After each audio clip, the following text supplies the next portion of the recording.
Welcome to Rushdown, the esports game show from Inven Global. My name is Aaron, and I'm joined as always by my co-host, Olivia. How are you doing, Olivia? Pretty good. A little sweaty. A little sweaty because Olivia is, as always, recording from the closet.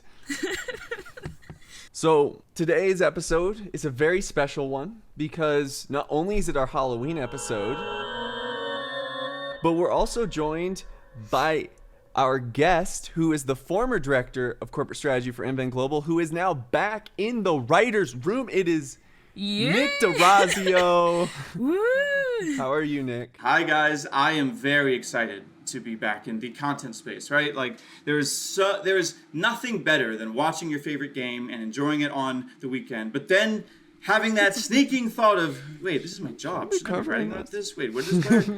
And, you know, it's an unmistakable thing. I've been making esports content for like 10 years now, and really my whole corporate role with Inven Global, that was the first like 2 to kind of maybe 2.5 year break I had from making content every day. So I am excited to get back into it, and yeah. This is going to be fun. I'm glad to have you on the Smash section as well, because I heard you like tech, and we are going to be very much. Shameless plug and we are going for the to be Smash having section on Inven Global.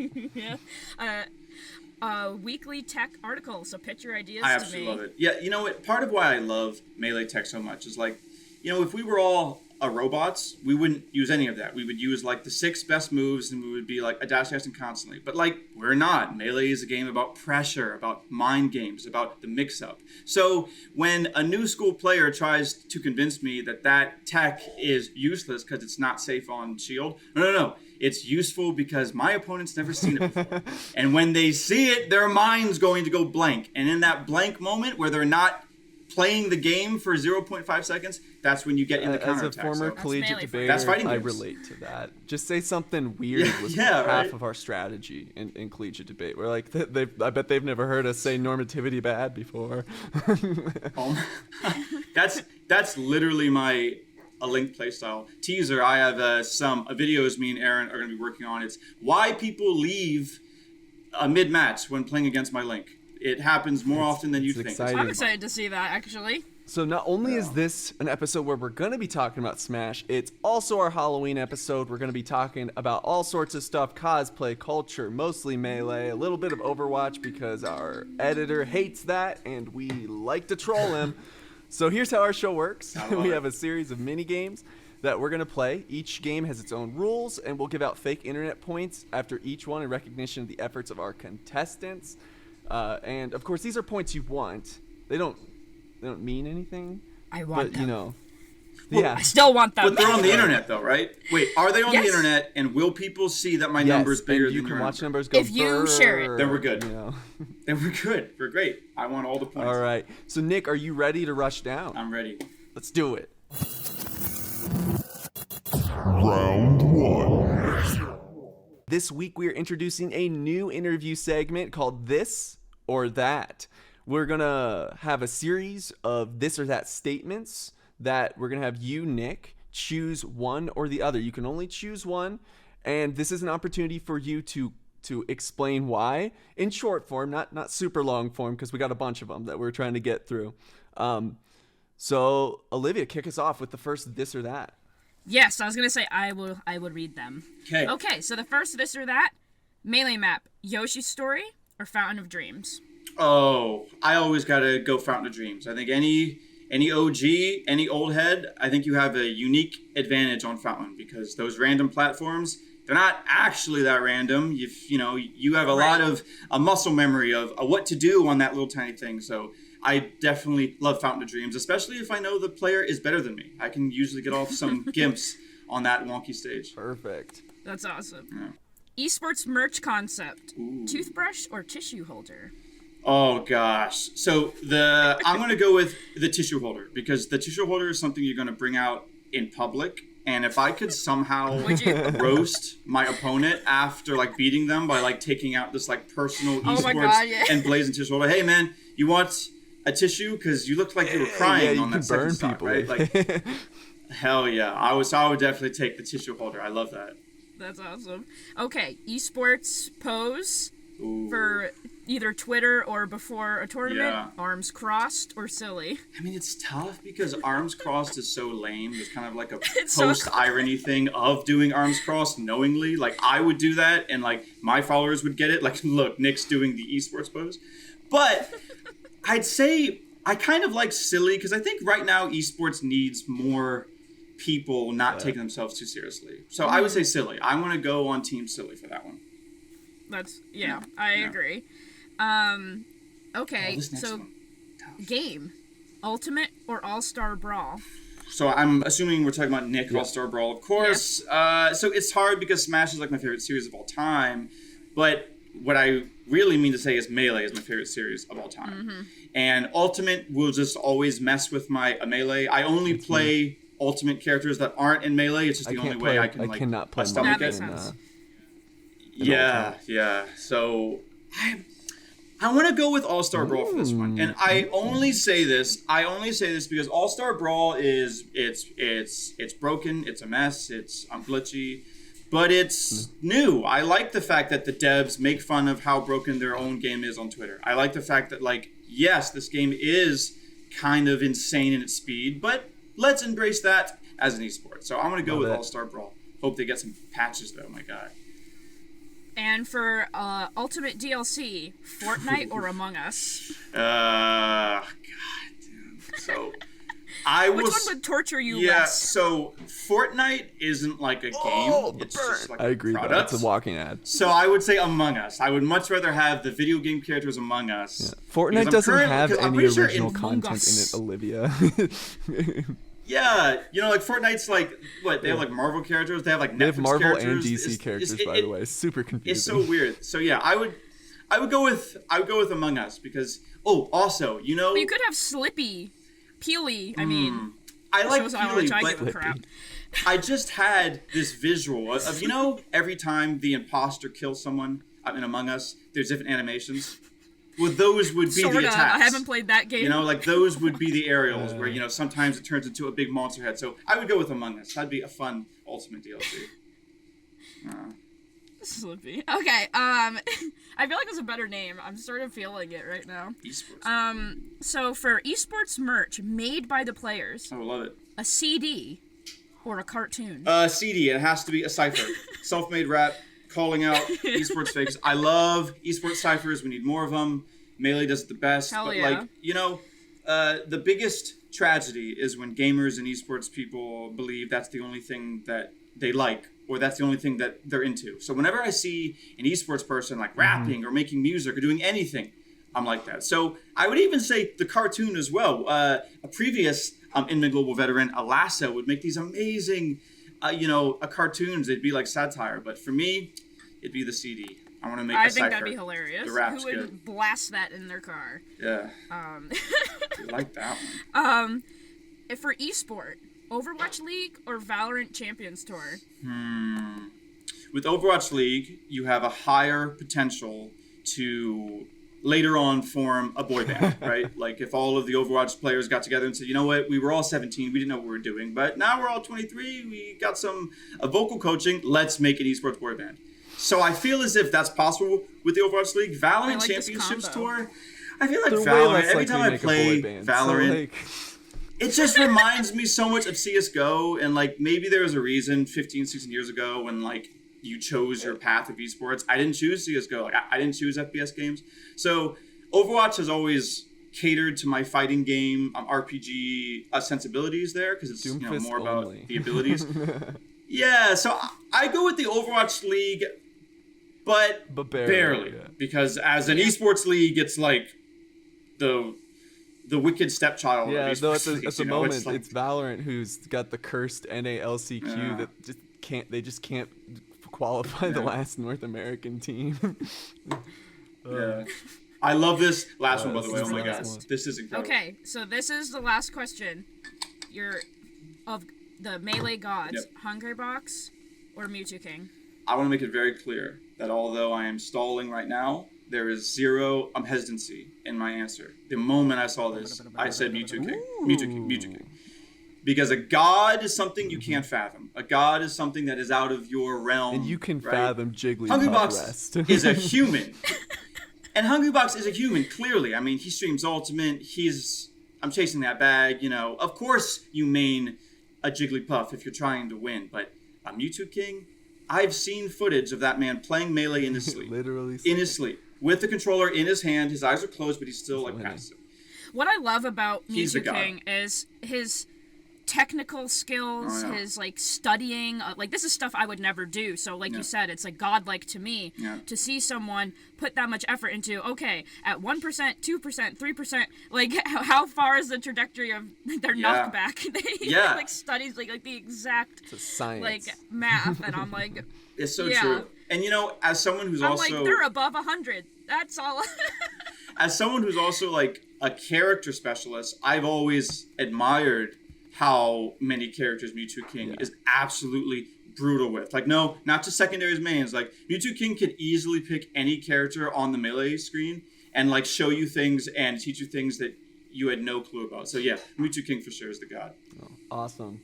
I'd say. My god. And that's This or That. The first time we done the segment, I thought it was dope. That was a sick segment. That's Olivia's segment, by the way, y'all. So give Olivia the props she deserves for that. Yeah, I mean, I felt like I had to imagine I lived in this binary hellscape where you're making only arbitrary choices. Yeah, and certain things were condemned to damnation, and other things were All right, Olivia, you want to give out some fake internet points to Nick for that? What did I win? I'm going to give you 2 payloads. Good. Got some payloads. It's pretty good. It's pretty good. Out of 2 payloads out of good answers. Thank you. It's just 2 payloads, and then Olivia. And by the way, they're TF2 payloads, so don't get any Overwatch in your mind. And Olivia, I'm gonna give you 2 Pokeballs for that amazing segment. Woo. I like it. Nice. It's good. It's a good one. We'll use it again. Okay. It'll be back. Be warned, next guest. You will be asked these questions. Not the same ones. These types of questions. And I will both give you me playing Samus in doubles with you, and I don't spam missiles and kill you most of the time. Well, that is I'm my gift to you. And I'm going to only parry. That's my plan. Yes. My gift is I will hold stock as Samus in a duo. I won't try to kill. I won't try to do flashy. I'll just hold stock. Love it. All right. Well, that was our opening game. We'll be back right after this.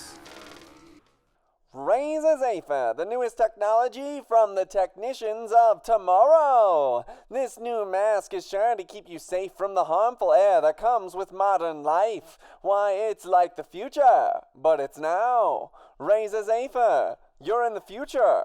Now. In case it wasn't clear, we're not actually sponsored by Razor Zephyr. And now, back to the show. Round 2. Going on to our next segment. This is also a new segment. It's called Versus. In Versus, we've assigned topics to our competitors. Each one is going to have a minute to initially explain their position, so keep it snappy. You don't got a lot of time to play with. Followed by a series of 30-second speeches back and forth that are going to be controlled by the moderator, which on this first one is me, because I'm the one who's not competing in this first debate.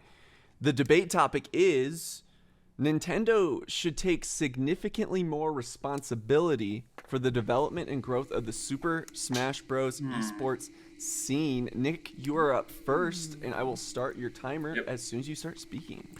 So, as a longtime fan of Nintendo, I'm becoming concerned with the company's ability to stay relevant in the online space.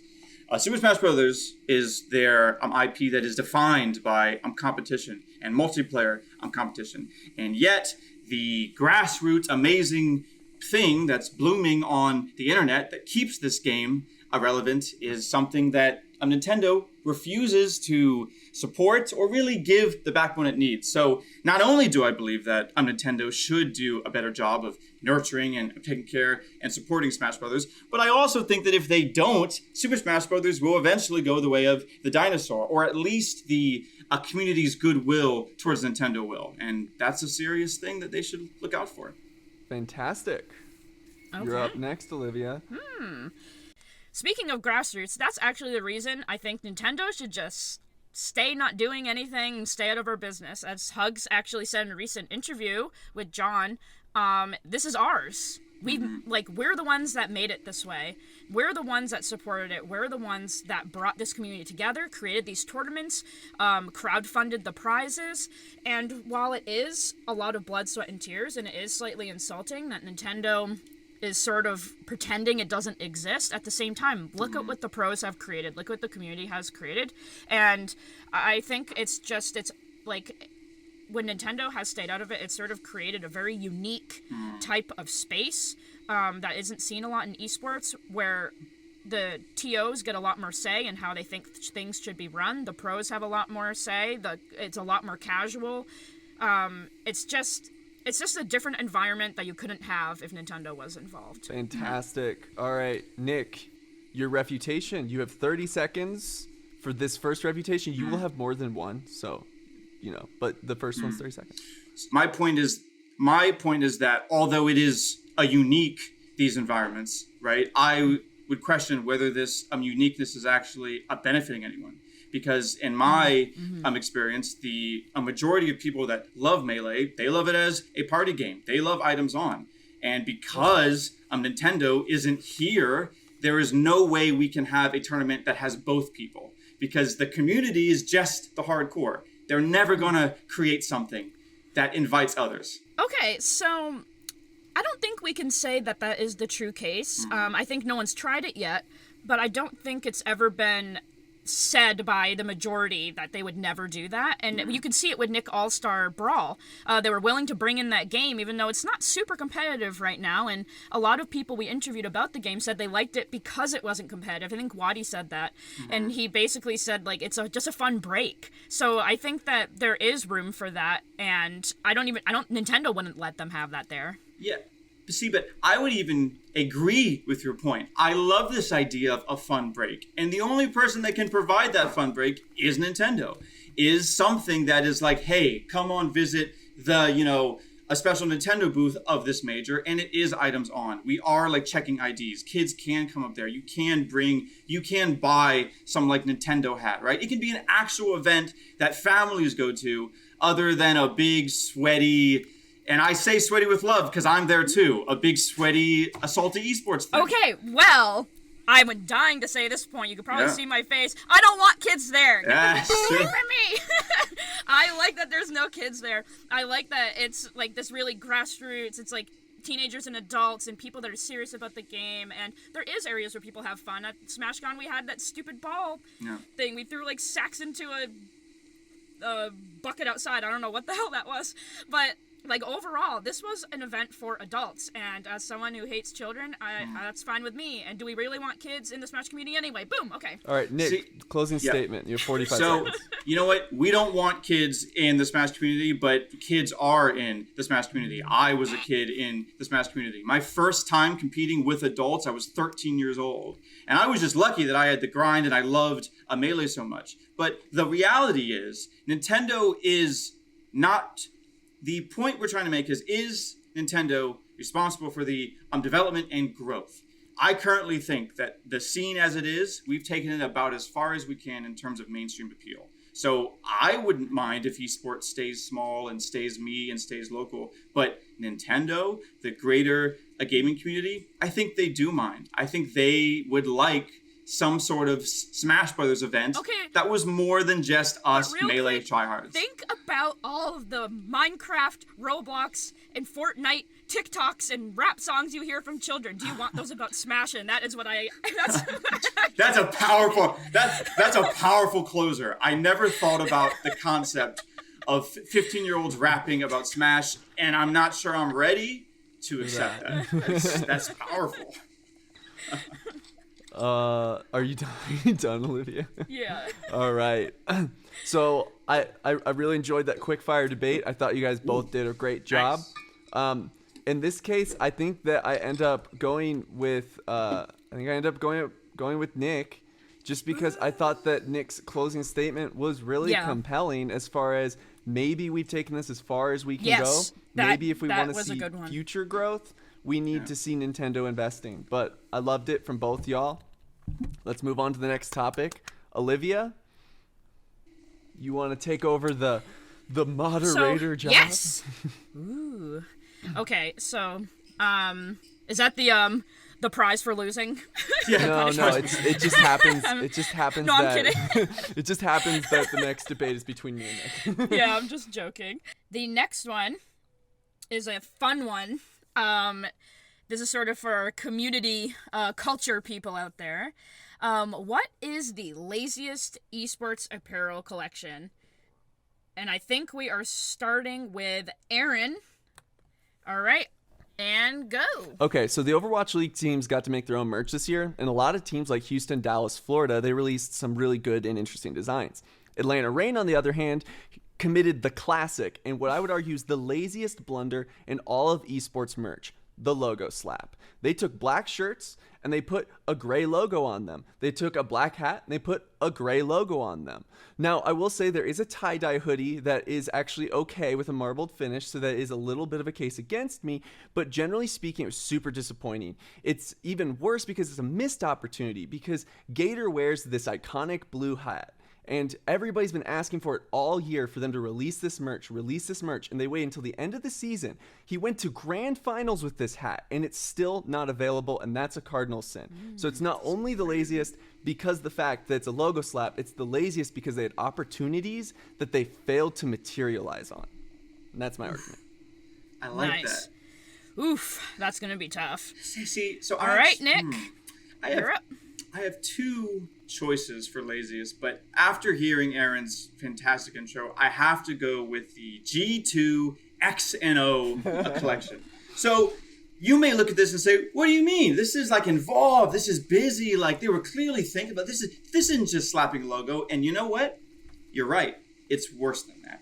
What this is maybe your first idea. A bunch of people workshopping, whoa, it's got to have G2 on it, so they put G2 on it. Whoa, what do we want it to do? Hashtag G2. They have a hashtag G2 Army on the clothing. So when you purchase this, what you're really doing is, I suppose, trying to support some G2 social media initiative. The primary reason, though, it's lazy is because it misunderstands its audience. You're trying to sell apparel to esports people and gamers. It's lazy to give them such loud and bright shirts. They're not going to wear it. They're not going to look good. You haven't thought about the consumer. They need basics. They need something they can wear. So it's lazy. Okay. I hate it.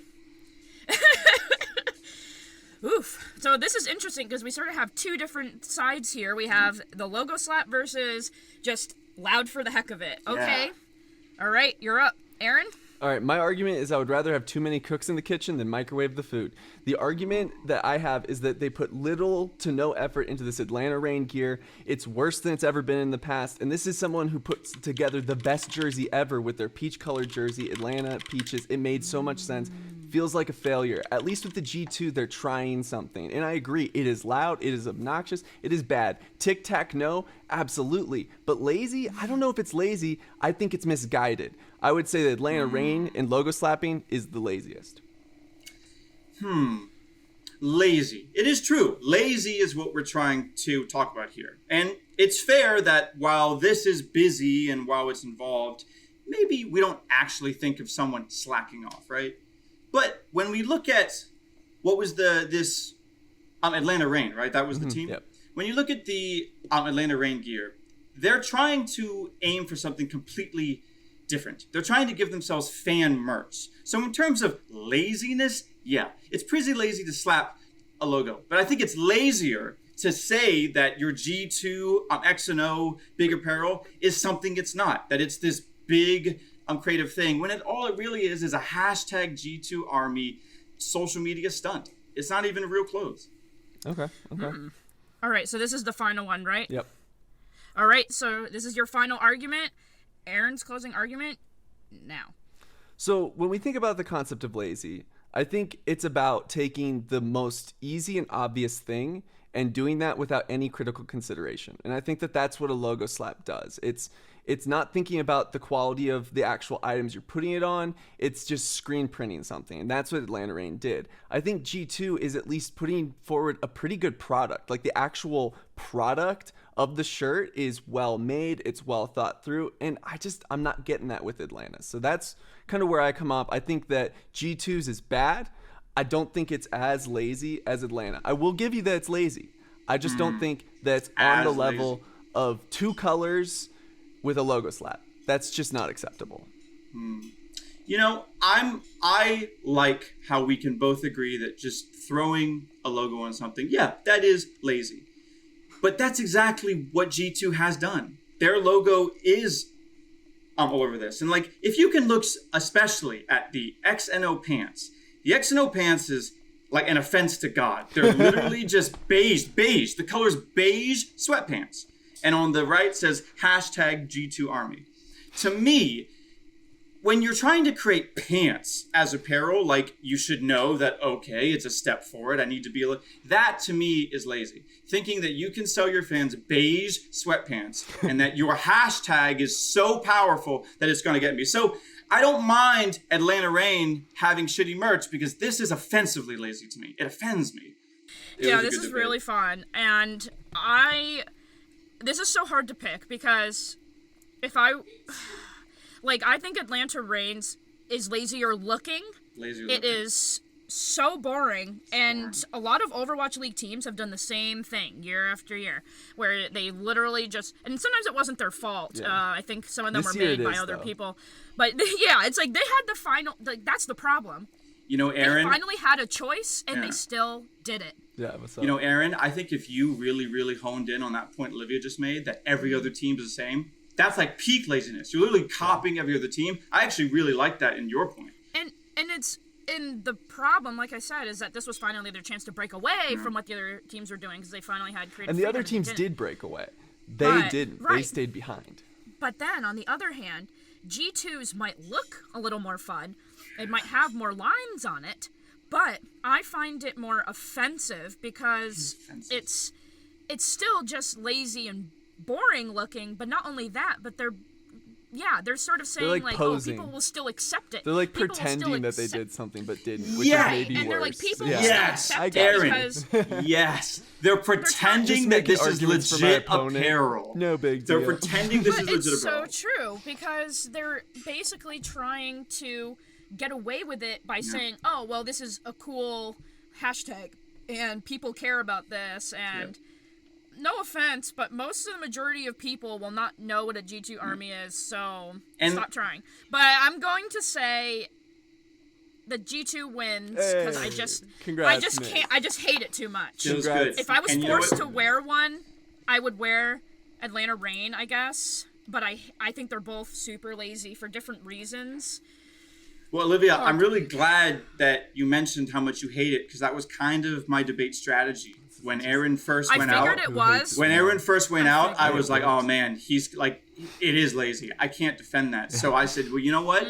Let's make it about how my lazy is worse than your lazy. Like my lazy gets us all upset. So I'm glad that we were able to get upset. The last thing I'll say too, and if I may, about G2, right? Yes, I will give it some points that whoever designed this, I'm so glad that you're trying something new. And the only reason you're getting my vitriol is because you're trying something new. But my whole point is when you are trying something new, like this should have been workshopped around. I am not convinced that like someone who loves fashion and apparel design saw this and then tried it on and then tried to style it and then thought about the consumer and said, would anyone buy this? Would my gamer feel good in this? Speaking specifically of G2.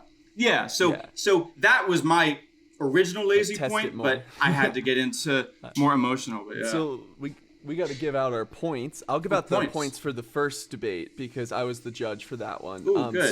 So for Olivia, I have a Boo Bell from Mario Party. So now you can steal coins. Do you have a boo sound that you can do, Olivia? I don't know if that is way too hard. In your it's so high pitched repertoire.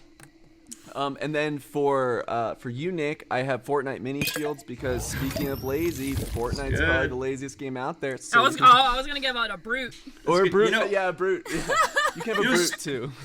You know, speaking of the Boo Bell, this is super random trivia because I was actually thinking I'm gonna try to make a boo impression because you said it. But then I remember some trivia. The boo noise in Mario 64 is actually just a super sped up Bowser laugh. So it's very hard to do the voice because it's just a very sped up high pitched Bowser laugh. Yeah, don't use this. Let's see. No, Best I can do. That's very okay, good. you can use it Now then. we're Very good. Now we're Not using bad. Best I can do. Okay, Olivia, if you want to give Okay, out points so for the I'm second going to debate. give Nick a Maximum Tomato so he can throw it Hell at those yeah. beige pants. Beige. And you know what? How dare you use the word beige? Just say tan. Stop trying to be so beige. Now I'll buy your $85 pants. What is that hideous color? Puce? Puce green? It's a hideous name. Puce is good. And you know what? Olivia and Aaron, I will both, for being such fantastic moderators of this, I will both give you each an esports dress. The official esports dress. The one that lit Twitter ablaze that one time. It's my gift to you. I love it. Thank you I very love it. much. I would wear it. All right, we'll be back right after this.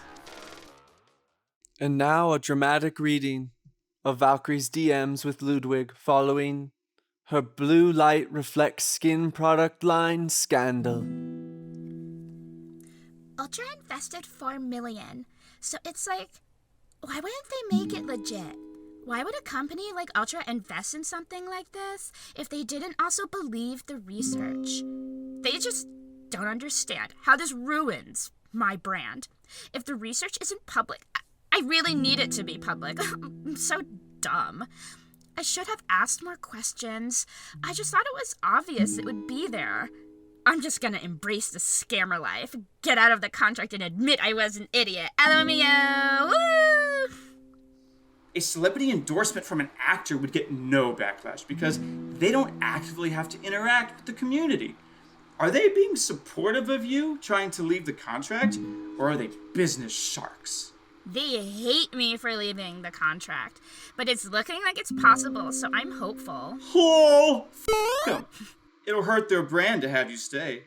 Because apparently, I didn't sign one of the contracts, so I have a bit of leverage. It's like a win-win, Fivehead. Right now, we have been going back and forth with PR and lawyers for a statement, and they are just trying to get me to say the dumbest shit. Like, quote, while I will still be using Reflect products, I hope nothing but the best for this passionate team, unquote. I really messed up with trusting these people. Whoa, that's psychopathic. Almost as psychopathic as thinking this is gonna ruin your brand. It's not fair. I'm Valkyrie. I can't believe it. It's so hard for me. And now back to the show. Round 3. We're going on to our next segment, which is returning from last week, Chomp Cage, the esports pitching show. Each of us will have an opportunity to pitch various esports related ideas and products in front of some very real investors. Let's meet the investors. Hello, I am Mr. McMoneybags, and I got my money the old-fashioned way. I inherited it from my father, who inherited it from his father, who stole it from a bank. Yes, and my name is Frank McSerious Man. I've been investing for 70 years. My age is unknown to even me, and let me make one thing clear. I'm into data. A lot of data. So if I'm not amassing the personal information of billions of gamers, I'm falling asleep. I may be dead because I'm so old, but just know you're trash, young man. Thank you. Yeah, he's actually older than me. This is how my voice came when I was young. Okay, and it's me. Just let you know, I don't know what's going on. I have like $10. Don't blame me, I'm just a business boy. When will we be getting to harvesting personal data of children? I was told that we're talking video games. Our first topic is what horror antagonist should be added as a playable character to Smash Ultimate?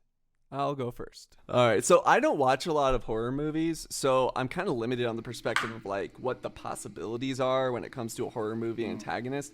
But I do think that there's one that's really obvious that would make a lot of sense, which is Dracula. So I think Dracula makes a lot of sense in Smash Ultimate because he's already a boss in the game, so he's kind of already introduced to the existence in this game. And we have 2 vampire hunters in the Belmonts, but no actual playable vampire. So it feels like it would make a lot of sense to add him. I think that Dracula is also immediately recognizable by the most people. Like if you put I don't know, like the guy from Scream, and that like a lot of people might recognize him, but I think that Dracula is like one of the most famous horror people ever. Question: is there a way this could possibly? I'm looking for the blood type. Could we have some sort of blood bank initiative where the only way you can play as Dracula is if you give us your DNA? Yeah, we can. If you say yes, I will give you billions of dollars. Then yes. So as far as what abilities I think he'd have, I think that his standard attacks could be, sort of like swipes, as well as using his void sword and claws and like stuff like that we see in Castlevania games. Ooh. Since presumably we're taking the one from like Castlevania, I think that it would be cool to have some lifesteal abilities in there, like when he grabs, or maybe there's a tipper on his void sword or his shadow whip that if you hit it just right, you get a little bit of your health back. I know nothing about Smash, but even I know surprisingly hype character. Sounds good. So I'm gonna go with Pennywise. I think that he is very recognizable. I don't have any real reasons. I just think it'd be really funny. I think that he has a lot of abilities that would work really great, like the floating. He obviously is a very floaty character, very good recovery here. I think Does Pennywise scare children at all? Is it a reliable fear? I wouldn't say so. I would say he draws children to him. Ah, that's the perfect kind of thing we're looking for here in the Chomp Cage. Tell me more about this drawing children thing. Sure. So his down B would literally be like a counter that pulls people towards them while he's in a drain. This is something that is done a lot in the films. People, for some reason, are really drawn to this disgusting clown inside of a dark cave. They go towards him. They always do. I don't know if it's ever explained. Maybe in the book. I'm not going to read that weird pedo fest, but... I only read the book. And then his ultimate attack, so the kids love him. His ultimate attack is he requests to push notifications on, and then the child says yes on all devices across his entire family. And without parental permission, right? Of course. They would never ask. Yeah, they never ask. They just go right up to him. Okay. Very interesting. Well, we've one more pitch, but I'm leaning towards the killer clown that children like. There's a film I recently saw. I think it was one of the Marvel. Yeah, it was the... What's the End Game? Yes, End Game. Now, hear me out here, right? But what if we put Fortnite's Thanos in Super Smash Brothers as DLC? Is that... It would maybe take some, wiggling Not around. Marvel's. But no, Fortnite's Thanos. This isn't Marvel's Thanos. This is the pitch. All right, this is Fortnite's Thanos. I play. Right? So when you select him, it's Fortnite's Thanos. Like that's it. It's Fortnite Thanos. It's a big difference. We want this because we're just trying to get Fortnite kids to pay us money. That's it. There's no art here. There's no gameplay. I'm not trying to make anyone happy. I just want kids to buy Fortnite within Smash. There's my pitch. I would buy. Would he snap his fingers and the opponent just dies immediately? Yes, but you'd have to buy for that. That would be extra DLC. So you know how each character has their own unique movesets? Fortnite Thanos is the only character that the only way you can play him is you have to assign a credit card, and each time you use a B move, you're charged 15 cents because they're very powerful. Dad, so can I have your credit card? yeah, he's a very powerful character. He's play to win. It's not pay to win, it's pay to play. Yeah, it's pay to like exist. It. This character, yeah. Fortnite Thanos in Smash. Great pitch. I think I'm voting for Fortnite Thanos. It sounds like we could make a lot of money off that one. Yes, I had you when I vote. I don't know. I vote Pennywise. I really like Pennywise as this lethal character kid killer. What's your vote? Thanos all the way. I know that guy. He's from that movie. Well, it's Thanos then. Very good investment from all of us, I think. Our next topic here in the Chomp Cage is the next intellectual property who should make a Smash-style game. Who wants to kick it off? Anybody? Yeah. Okay, go. Please. Okay. Olivia. I want the Monsterverse. I want King Kong. Not really, but he can get beat up in it. I want Godzilla. I want Ghidorah. I want Mothra. I think this would be freaking amazing. I would actually play this. I think that, honestly, I think this might be against what I have to say. I'm not taking this too seriously, as you can tell, but I think this might make a better, like, Mortal Kombat knockoff. But this would be super awesome. I mean, they already have so many abilities. Wasn't there something like that on GameCube? Huh? Wasn't there something like that on GameCube? It wasn't a Smash-style game, but there was a game where you could be Godzilla. So it already has worked, and Godzilla collectors all over Facebook still purchase that game for a ton of money. So I think this would do great. I think they've put Godzilla in PUBG. They've put him in other games. People obviously love him in games, and I think it'd just be sick. I think that all of them have built-in abilities already. We don't even have to discuss it or think about it. I think it just writes itself. I like Godzilla, though I miss all of the symbolic meaning of it, of course. You don't need to worry much about these characters or the games. I have a daughter, at least I think I do. She tells me it's simple, right? Go on myspace.com. Whatever the kids are listening to, talking to, that's what I invest in. So I currently have some properties in a MP3 player. It's called the Nan Pod. It's about a 10-inch MP3 you put directly into your ear. So this character is old. He's just rambling. very rambling. All right, we're moving on to our next pitch. Just ignore him. Yeah, so, you know what, I really love that pitch I heard before you, but, you know, guys, I've been pitching to investors for a long time. I know what you guys want, right? Think Kellogg versus General Mills. This is your clash fighter you never thought happened. I'm talking Boo Berry. I'm talking Tony the Tiger. Toucan Sam destroying Lucky the Leprechaun.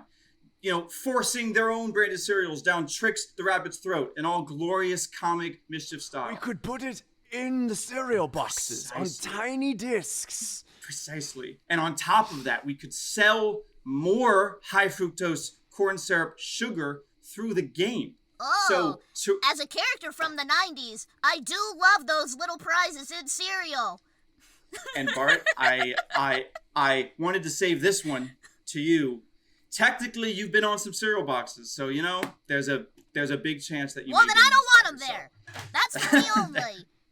So, General Mills versus Kellogg. I want a Marvel vs. Capcom-esque platform fighter, but it's only the most obnoxious cereal characters. So, 100%, I'm all in on Disney. Back in the day on PlayStation 1, Nintendo 64, Disney released their ripoff of Mario Kart, and it was awesome. I didn't have Mario Kart because my parents were cheap and didn't want us to buy Mario Kart. I literally had the money, wasn't allowed to spend it. But it was actually pretty good. And I think they get to draw on Marvel, Star Wars, Mickey Mouse characters. Simpsons! Dude, do they own Simpsons? I don't know, but we're on Disney Plus. Sure, we're going to put Simpsons in the game. Bart, you get to be in this game. You get to be in the game. So I think it's a no-brainer. There's so much potential for different characters that people already love, and that sort of cross action. I want to beat up Simba. Yeah. Simba. Let's see. I hate to break it to you, man. I'm about the dollars and cents, right? I want my money to preferably. And that's why you're not investing in Disney. Yeah, I want my money to preferably do two things. All right, I want it to make the world a worse place, and I want it to get money that's low-hanging fruit that's no. And Disney, I'm still fighting with those lawyers over a court custody of my children. I sold them into the park. All right, our investors are getting a little bit out of control. Right now, so let's go ahead and have our investors just decide who won this and move on and not ask too many questions about the right to answer. Disney! I think I am going with a Disney. I chose Disney. My old man chose Disney because don't count out the mouse. Disney's the winner. Disney wins. Disney's a legitimately good idea. Like I would actually play that. I mean, I feel as they if could have Sora. I would play. See, I would actually prefer that General Mills and Herman Miller, or not Herman Miller, but that idea better if it was more like a Five Nights at Freddy horror game. Oh, if these companies agreed to let us lampoon them. Hanna-Barbera Freddy game. Yeah. I would play that too. I grew up next to Kings Island, and their entire children's section used to be Hanna-Barbera. I would play the Godzilla one.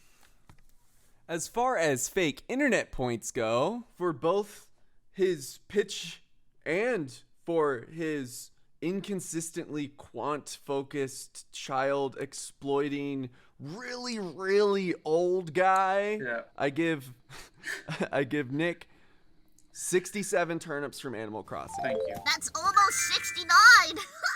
And you know what? Thank you. That character was inspired by a real life investor I met. He was the most terrifying man. He was just so old and so data obsessed. And it was like, if a Sith Lord existed in LA, it's probably him. It's probably that guy. It's that guy.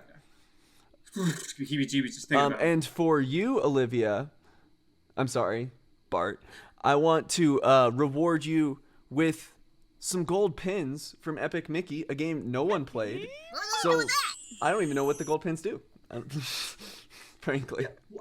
I remember once E3 2017, I waited like so many years in line for this Epic Mickey hoodie. Like, it was a super long line, and now no one cares about that game. No one cares about that hoodie. The hype is real. Don't fall for FOMO. I wasted my E3 waiting for this hoodie. Damn. You know what, Aaron? Can I give you a gift? No one gave you a gift. I mean, you got my vote. So for figuring out that Sora and Smash was just the beginning, I will give you 2 Steamboat Willie whistles, and you can play any little jaunty tune. Yeah, you can just play any tune you'd like. They're yours. I love it. I love it. All right, we will be back with our final game right after this. Round 4. Welcome back to Rushdown. Our final game is also returning from last week. It's Sudden Death. We have 3 minutes to decide 5 questions between us. All answers must be unanimous. So make your case quickly and be agreeable, because otherwise we're not getting through. So we have 3 minutes for all 5 questions? All right, teamwork, we did guys. it last time. It's all about teamwork. Okay. So keep your arguments brief. So do we want to like decide, or do you just want to read out each one and then we can all jump in? You can't go forward until... I'll read out each one, and then we will all say yes or no. And if there's a disagreement there, then the person who's in the the person who's in the minority will make their point, and then the other two will respond to it. You know, kind of just it's a cooperation challenge. You can't, you can't move on till we agree. Okay, I'm ready. Everyone ready? Here we go. Okay, the McCree name change was necessary. Yeah, I think so. I mean, it's hard to say it was necessary. It was good. It was useful. It was positive. Yeah. Was it necessary? I think that's like the core of the other side, but... I don't know, because I just feel like, do we really want a possible rapist's weird sexual predator's name in a game? I'm going to say no. Yeah. Ideally, we don't want it in there. It's just strange because it does open up like this big can of worms, because like, oh my god, a lot of artists or a lot of weird people that do weird, horrible things. They're dead. It's true. You know what? You're right. You're right. That's true. He's dead. It's He's necessary. alive. I like We're going with it. I like it's it. necessary. Moving on. Kirby is the worst character in Melee. Not a... Yes. I think Peach is worse. His greatness, or... I love Kirby. His viability, Olivia. His viability. I don't play Melee, so I'm going to have to agree with whatever Nick says to get us moving. Kirby is... Whatever Nick says. Kirby is the worst character in Melee and in any Smash game, because a movement needs to match his games, and it's so slow, so you have slow... arrow movement, you're always going to be bad. Okay. You're always going to be bad. I'm not going to agree with every Smash game, but I'm going to agree with Melee. Okay, so it's too slow. Yeah. We're going with Nick. Yes. Next one. The GameCube controller is Nintendo's best controller. By far. No By question. Far. No question. All right, moving on. There should be no more DLC characters in Smash Ultimate. No more. I agree with this. It'd be hype if they did, but I guess, yeah, it's done. It's over. All right, last one, and we have a minute and 25, Ooh. so this one can take a little more time. Smash is fun with items on. No. Hell yes. No. No. Hell yes, Smash is fun. Because Smash is fun when it's competitive. And if you all agree to be competitive with items, it's that little bit of RNG that stops people from being salty. Because, hey, I lost because of a Pokeball. No, you can, because it's a choice. You can decide we're all going to try our best. I will never decide. I will never decide. We all agree that the items are hindering us equally. So let's enjoy the chaos. I've never enjoyed it. I barely enjoy 2v2 without items. I'm not like saying I'm the best player on Earth, but I do not have fun when the items are on. I feel like it's just a bunch of chaos and it annoys me. So no. It's not fun. I don't think it's fun. No, but it is fun. This is so hard for me. Aaron, help me. Aaron, I want to agree. I mean, I'm neutral. I'm letting the argument wash over me. I will go with whoever can convince me the most. Okay, listen. Smash is fun with items on. That's the thing. Fun. We didn't say competitive. We didn't say serious. I'm not saying that Smash has to be competitive, but the whole joy of playing Smash is to beat your friends. And you want to beat them fair and square. You don't want to beat them because you threw the right Pokeball and it came with the random Pokemon, or that you got all of the pieces of Kirby's. 15 seconds. Okay, so Olivia, so Olivia, what if we involve a lot of heavy substances? In a tournament. What if we involve alcohol gone to a regional and drinks? Because what if some little kid got an item that killed me on the spot. We have to agree, Olivia. What if it's a party? Say yes. If it's a party and we're drinking, items is fun. No, it is over and we failed because we couldn't agree. That would not be a party. That would be a party downer. You know what? Everybody loses 5 Mario stars from their fake internet points. Nick, I have 0 stars now. I have 0 stars. Now you literally owe the show 5 Mario stars because you're negative in your Mario star count. Olivia and I have stars left over from past episodes. So, you should have thought this through. You should have used strategy. I should have. You know what? I didn't realize that so much of your fun was tied into competitive Melee or Smash, but now this just makes me want to play Smash Brothers with you more. Like, fine. Yeah, I'm not saying I'm let's grind out some matches. But I just really think it's more fun when you're doing your best.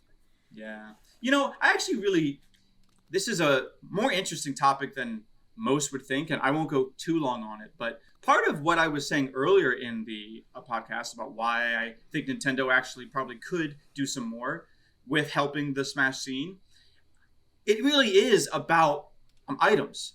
Items is the thing that makes it a party game or not. And the fact that our community hates items so much, we have to understand that Nintendo will never embrace what we're doing with Smash.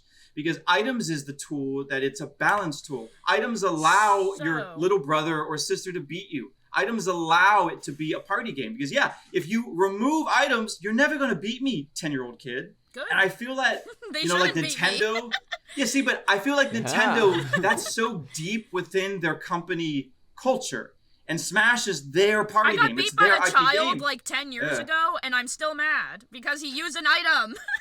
I think Nintendo's goal and their biggest challenge is to make that part of Smash. Part of the fun of Smash should be getting beat. I'm pretty sure that before E3 a few years ago, they actually had a Nintendo tournament. And they had items. And it was not fun to watch. It was like just watching a bunch of friends play. I'm like, okay. It was really boring. It was after Splatoon. Speaking of items, if any of you would like, check out Smash Con Combo Contest. The N64 Smash Con Combo Contest. I watch that all the time. Yes, and part of why I want to end my thoughts on that is because if you let pro players really practice with items, you see some crazy shit. Like the fact that we've never seen what maybe we can all agree that these 10 items set to medium is not bad. That these 10 items not too RNG, but we've never seen what it feels like to have a meta never gonna agree on progress for 5 years of competitive items. The combo contest is not against other people. It is timed and like how it's about being impressive on your own. Yeah, you know what? I'll have one more point. During Smash Summit, Aklo and Axe, both of them play Link so well. And as fun as an exhibition match that everyone loved, they played Link versus Link. And I play Link, and I play like an item Link. Part of why it was so fun is because in order to play Link at the top tier, they're spamming bombs and missiles, and it was really fun. That level of like show-offness, damn, that's possible when you put a Pokeballs on. You should see what like a Mewtwo King knows about Pokemon combos, it's crazy. But anyways, I could go on. I just love Smash so much. I think there's an infinite ability to find fun in the competitive way. Yeah. By the way, Well, you know, well, like, I definitely put that topic last because I one. knew y'all would never agree on it. Fuck. And that was about as hype as sudden death I really can tried. get. Yeah, the time was running out. I was like, Olivia. And guys, there is a floor on this thing. We don't all like. These games are not rigged. After all, the FCC banned rigging game shows all the way back in the 1960s. Easy. So we're not allowed to. I'm just kidding. We're not regulated by the FCC. Anyway, that's fun. But guys, this was so fun. Thanks for having me on. I loved it. Melee. Yeah, thanks for coming on, Nick. Sure. Maybe next time we can have a more extended debate about the Smash items Go thing. for it. We'll put that in the versus category next time so that we can have y'all hash it out. Nice. Do we need to close out or I guess before we close out, we have to give out some fake internet points. Nice. Despite the fact that everyone was deducted 5 Mario stars for us not completing the challenge, I was still impressed by y'all's passion. So Olivia, I have 2 Kong letters you can have from Donkey Kong. So you can have the K and the N. So you missed the O, and hopefully the G's coming later in the level. Perfect toad. Toad is here. Toad too. And then I've got a couple Yoshi eggs for you, Nick. What color? That's Olivia's favorite thing. What color Oh, there's the Yoshi. are the Yoshi eggs? Do you mind if I ask? Because I'm allergic to the blue and the Yellow. green ones. Oh, yellow? I'm fine with that. Yeah, yellow. I can eat yellow. Tight. Yeah. Well, that's been our 3rd episode of Rushdown. Thank you, Nick Durazio, for joining That was us. so And much we will fun. see you all It was fun, guys. next month. All right. Thanks, guys. See ya. Bye. Rushdown is a podcast from Inven Global. It is produced and directed by Aaron Alford, and it is written and hosted by Aaron Alford and Olivia Richman. We'll see you next time.